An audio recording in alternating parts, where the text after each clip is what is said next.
Hello friends, welcome to my channel. Today video ಮೆಂತೆ ಚಪಾತಿ ಮತ್ತು ಬದನೆಕಾಯಿ ಎಣ್ಗಾಯಿ ವಿಡಿಯೋನ ಶೇರ್ ಮಾಡ್ತಾ ಇದ್ದೀನಿ. ಈ ಬದನೆಕಾಯಿ ಎಣ್ಗಾಯಿನ ಆಲ್ರೆಡಿ ಒಂದು ಶಾರ್ಟ್ ವಿಡಿಯೋ ಕೂಡ ಶೇರ್ ಮಾಡಿದ್ದೀನಿ. ಇವಾಗ ಕಂಪ್ಲೀಟ್ ವಿಡಿಯೋನ ಶೇರ್ ಮಾಡ್ತಾ ಇದ್ದೀನಿ. ನೋಡಿ, ಇವಾಗ ನಾನು ಬದನೆಕಾಯಿನ ಸುಮಾರು ಒಂದು ಅರ್ಧ kg ಅಷ್ಟು ತೊಗೊಂಡಿದ್ದೀನಿ. ಇವು ತುಂಬ ಎಳೆ ಬದನೆಕಾಯಿ. ಇವನ್ನ ವಾಶ್ ಮಾಡಿ ಇಟ್ಕೊಂಡಿದ್ದೀನಿ. ನಂತರ ನಾನು ಒಂದು ತಟ್ಟೆಗೆ 1 ಬೌಲ್ ಗೋಧಿ ಹಿಟ್ಟನ್ನು ಹಾಕ್ಕೊಂಡು ಸ್ವಲ್ಪ ಉಪ್ಪು ಎಣ್ಣೆ ಹಾಕ್ಕೊಂಡು ನಂತರ ನಾನು 1 ಇಡೀ ಮೆಂತ್ಯ ಸೊಪ್ಪನ್ನು ಒಂದು ಮಿಕ್ಸಿ ಜಾರಲ್ಲಿ ರುಬ್ಕೊಂಡು ಪೇಸ್ಟ್ ರೀತಿ ಮಾಡಿಕೊಂಡು ಹಿಟ್ಟಿಗೆ ಹಾಕ್ಕೊಂಡು ಕಲಿಸ್ಕೋಬೇಕು.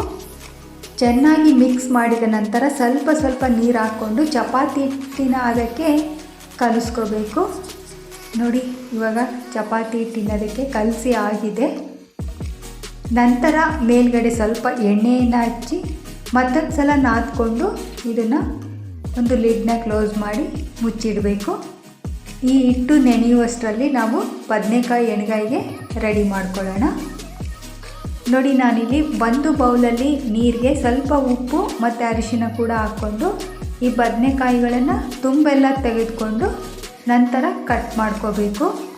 ಮಾಮೂಲಿಯಾಗಿ ಎಣ್ಗಾಯಿಗೆ ಯಾವ ರೀತಿ ಕಟ್ ಮಾಡ್ಕೊಳ್ತೀವಿ ಅದೇ ರೀತಿ 4 ಭಾಗ ಹೋಳುಗಳನ್ನು ಮಾಡ್ಕೋಬೇಕು. ಈ ರೀತಿ ಎಲ್ಲ ಬದನೆಕಾಯಿಗಳನ್ನು ಇದೇ ರೀತಿ 4 ಭಾಗ ಅಥವಾ ದೊಡ್ಡವಿದ್ದರೆ 6 ಭಾಗ ಕೂಡ ಕಟ್ ಮಾಡಿಕೊಂಡು ಹಾಕ್ಕೋಬೇಕು. ಈ ರೀತಿ ಉಪ್ಪು ಮತ್ತು ಅರಿಶಿನ ನೀರಲ್ಲಿ ಹಾಕೋದ್ರಿಂದ ಕಲರ್ ಚೇಂಜ್ ಆಗೋದಿಲ್ಲ, ಬದನೆಕಾಯಿ ಕಪ್ಪಾಗೋದಿಲ್ಲ. ಅದಕ್ಕೆ ಈ ರೀತಿ ಹಾಕಬೇಕು. ಎಲ್ಲವನ್ನು ಕಟ್ ಮಾಡಿ ಆಗಿದೆ. ನಂತರ ಒಂದು ಮಿಕ್ಸಿ ಜಾರ್ಗೆ ಕಾಯಿ ತುರಿ, ಸ್ವಲ್ಪ ಕೊತ್ತಂಬರಿ ಸೊಪ್ಪು, ಅರ್ಧ ಟೀ ಸ್ಪೂನ್ ಜೀರಿಗೆ, 1 ಟೇಬಲ್ ಸ್ಪೂನ್ ಹುರಿಗಡಲೆ, 1 ಟೇಬಲ್ ಸ್ಪೂನ್ ಅಷ್ಟು ಹುರಿದಿರುವ ಶೇಂಗಾ, 1 ಗಡ್ಡೆ ಬೆಳ್ಳುಳ್ಳಿನ ಮಿಕ್ಸಿ ಜಾರ್ಗೆ ಹಾಕ್ಕೊಂಡು ಈ ರೀತಿ ರುಬ್ಕೋಬೇಕು.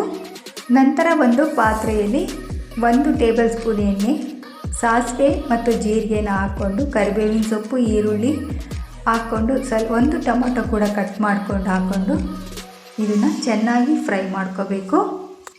ಈರುಳ್ಳಿ ಟೊಮೊಟೊ ಸಣ್ಣದಾಗೆ ಕಟ್ ಮಾಡಿ ಇಟ್ಕೋಬೇಕು. ನೋಡಿ, ಇದು ಫ್ರೈ ಆಗಿದೆ. ಒಂದು ತಟ್ಟೆಗೆ ಹಾಕ್ಕೊಳ್ತಾ ಇದ್ದೀನಿ. ಇದರ ಜೊತೆಗೆ ರುಬ್ಬಿರುವ ಮಸಾಲೆ ಹಾಕ್ಕೊಂಡು ಒಂದು ಅರ್ಧ ಟೀ ಸ್ಪೂನಷ್ಟು ಅಚ್ಚ ಖಾರದ ಪುಡಿ, ಕುರ್ಷಣಿ ಪುಡಿ 2 ಸ್ಪೂನು, ಒಂದು ಅರ್ಧ ಸ್ಪೂನ್ ಸಾಂಬಾರು ಪುಡಿ, ಸ್ವಲ್ಪ ಬೆಲ್ಲ, ಸ್ವಲ್ಪ ಕೊತ್ತಂಬರಿ ಸೊಪ್ಪು, ಕಡಲೆ ಪುಡಿ ಮತ್ತು ಶೇಂಗಾ ಚಟ್ನಿ ಪುಡಿನ ಹಾಕ್ಕೊಂಡು ಸ್ವಲ್ಪ ಉಪ್ಪು ಹಾಕ್ಕೊಂಡು ಕಲಿಸ್ಕೋಬೇಕು. ನಾನು ಮೊದಲೇ ಹೇಳಿದ್ದೆ ಒಂದು ವಿಡಿಯೋದಲ್ಲಿ, ಕಡಲೆ ಚಟ್ನಿ ಪುಡಿ ಮತ್ತು ಶೇಂಗಾ ಚಟ್ನಿ ಪುಡಿನ ನಾವು ಎಣ್ಗಾಯಿಗಳಿಗೆ ಹಾಕ್ತೀವಿ. ಇದು ತುಂಬಾ ಟೇಸ್ಟಾಗಿರುತ್ತೆ. ಇದ್ದರೆ ಹಾಕ್ಕೊಳ್ಳಿ, ಇಲ್ಲದೇ ಇದ್ದು ಸ್ಕಿಪ್ ಮಾಡ್ಬೋದು. ನೋಡಿ, ಈ ಬದನೆಕಾಯಿಗಳಿಗೆಲ್ಲ ಈ ರೀತಿ ತುಂಬಿ ಅದೇ ಒಂದು ಒಗ್ಗರಣೆ ಮಾಡಿದ್ನಲ್ಲ ಅದೇ ಒಂದು ಪಾತ್ರೆಗೆ ಹಾಕ್ತಾಯಿದ್ದೀನಿ. ಎಲ್ಲವನ್ನು ತುಂಬಿದ ನಂತರ ಮೇಲೆ ಏನು ಮಸಾಲೆ ಉಳಿದಿತ್ತಲ್ಲ ಅದನ್ನ ಹಾಕಿ ನಂತರ ನೀರು ಅಗತ್ಯವಿರುವಷ್ಟು ನೀರನ್ನು ಹಾಕ್ಕೋಬೇಕು. ಈ ಪಲ್ಯಕ್ಕೆ ಸ್ವಲ್ಪ ಗ್ರೇವಿ ಥರ ಇಷ್ಟಪಡೋರು ನೀರನ್ನು ಜಾಸ್ತಿ ಹಾಕ್ಕೋಬೋದು. ಈ ಎಣ್ಗಾಯಿ ಪಲ್ಯ ಗಟ್ಟಿಯಾಗಿರಬೇಕು ಅಂದರೆ ನೀರನ್ನು ಕಡಿಮೆ ಹಾಕ್ಕೊಳ್ಳಿ. ಈ ಥರ ಗ್ರೇವಿ ಥರ ಮಾಡಿಕೊಂಡ್ರೆ ಅನ್ನಕ್ಕೂ ಕೂಡ ಯೂಸ್ ಆಗುತ್ತೆ. ಈ ಎಣ್ಗಾಯಿ ಪಲ್ಯ ರೆಡಿಯಾಗಿದೆ. ಇವಾಗ ಚಪಾತಿ ಹಿಟ್ಟನ್ನು ಮತ್ತೊಂದು ಸಲ ನಾದ್ಕೊಂಡು ಈ ರೀತಿ ಸಣ್ಣ ಉಂಡೆಗಳಾಗಿ ಮಾಡ್ಕೋಬೇಕು. ಈ ಬದನೆಕಾಯಿ ಪಲ್ಯ ಉತ್ತರ ಕರ್ನಾಟಕದಲ್ಲಿ ಫೇಮಸ್ ಅಂತಲೇ ಹೇಳ್ಬೋದು. ರೊಟ್ಟಿ ಚಪಾತಿಗಂತೂ ಒಳ್ಳೆ ಕಾಂಬಿನೇಷನ್ನು.